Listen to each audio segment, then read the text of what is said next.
Did you know that one of the most profound miracles attributed to Jesus Christ involved bringing a man back to life after he had been dead for 4 days? This incredible event, which took place in the small village of Bethany, holds powerful lessons about faith, hope, and the promise of eternal life. Let's journey back to this remarkable moment and delve into the story of Lazarus, his devoted sisters, and the compassionate power of Jesus. In the quiet village of Bethany, nestled near Jerusalem, lived three siblings, Lazarus and his two sisters, Mary and Martha. They were dear friends of Jesus, often welcoming him into their home. One fateful day, Lazarus fell gravely ill. His condition worsened rapidly, and in their desperation, Mary and Martha sent a message to Jesus, who was teaching some distance away. "Lord, the one you love is sick," read the urgent message.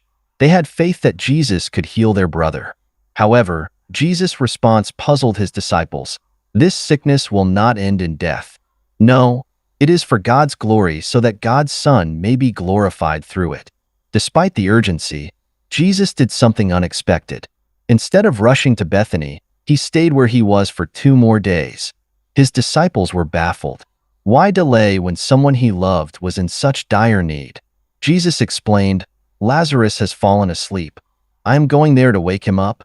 The disciples, still not comprehending, thought Lazarus might recover if he was merely sleeping.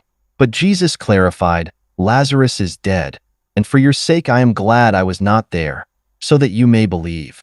But let us go to him." After 2 days, Jesus and his disciples set out for Bethany. The journey was fraught with danger, for only recently, the people of Judea had attempted to stone Jesus. The disciples, concerned for their master's safety, voiced their fears.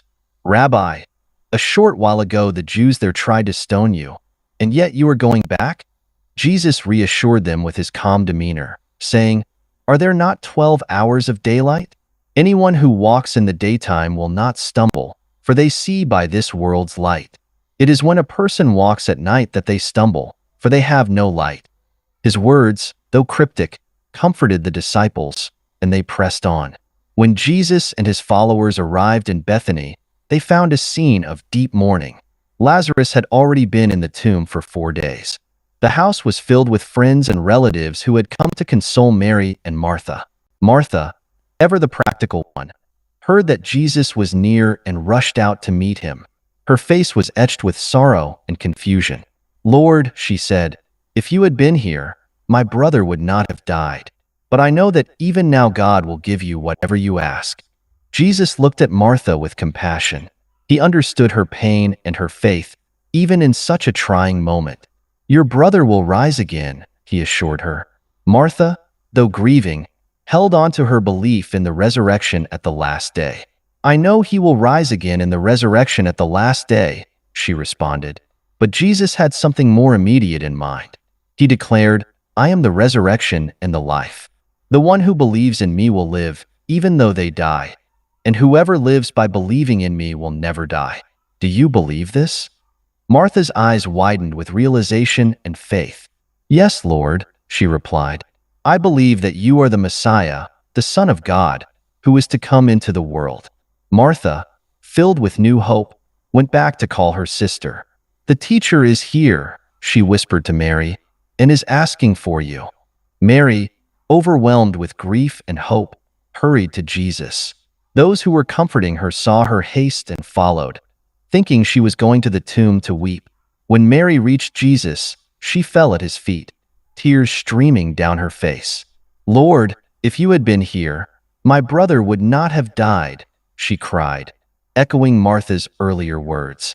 Seeing Mary and the others weeping, Jesus was deeply moved in spirit and troubled. He asked, "Where have you laid him?" "Come and see, Lord," they replied. As they led him to the tomb, the weight of the moment and the sorrow around him caused Jesus to weep. His tears were a testament to his deep love and compassion for his friends. Those around him remarked on how much he loved Lazarus. The procession reached the tomb, a cave with a stone laid across the entrance.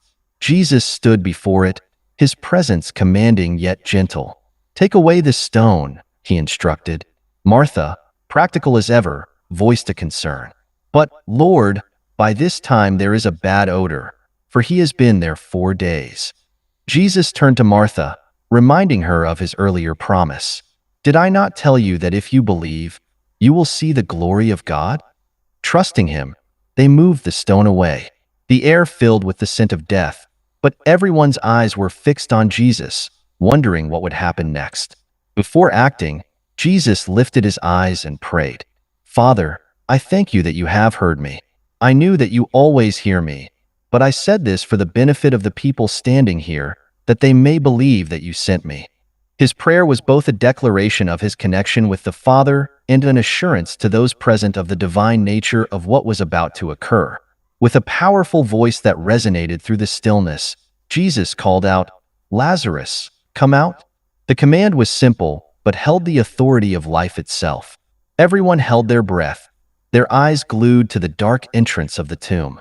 Moments that felt like an eternity passed, and then, to everyone's astonishment, Lazarus appeared at the entrance. His body was wrapped in burial clothes, his face covered with a cloth. "Take off the grave clothes and let him go," Jesus commanded. As they unwrapped Lazarus, the reality of the miracle dawned on them. Lazarus was alive. His eyes, once closed in death, now sparkled with life. He stood there, healthy and whole, a living testament to Jesus' power.